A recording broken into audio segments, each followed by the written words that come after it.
Hey, thanks to those of you who've been following along with the 100 Great Essays Challenge. I didn't do a video last week, so I'm going to do two this week. We're going to call them Week 6 and Week 7.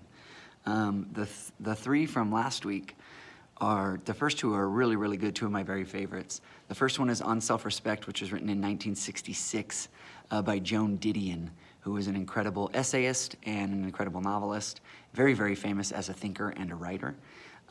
Make sure that you read the intro carefully before you read On Self-Respect, or go back and read it, because it states that the essay doesn't really have a clearly defined thesis, but is more of an exploration of a topic. So it's one to look at and kind of consider, what is Joan Didion doing? What's the rhetorical situation?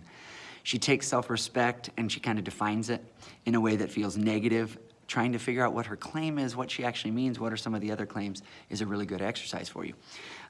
Question number 2 and 3 following On Self-Respect will really help you think through what you read and why it's considered good.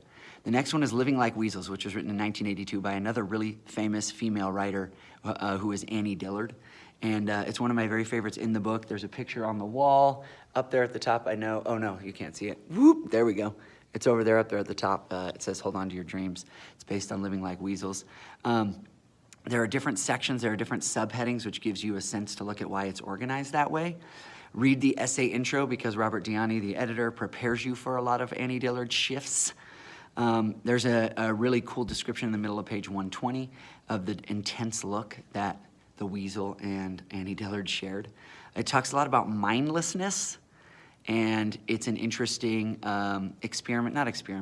task for you to figure out what she means by mindlessness. And then part 4, when she breaks them all into different parts, is meant to kind of sum up, give you a sense of what it's about.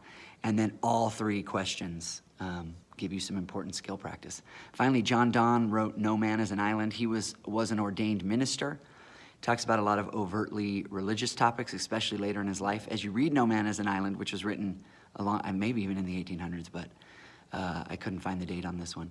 It sounds like a sermon, and so that's kind of interesting. You can see what gives you the sense that it's religious. Is it specific words? Is it the overall topic? And of course, that phrase, No Man is an Island, has been co-opted many, many times.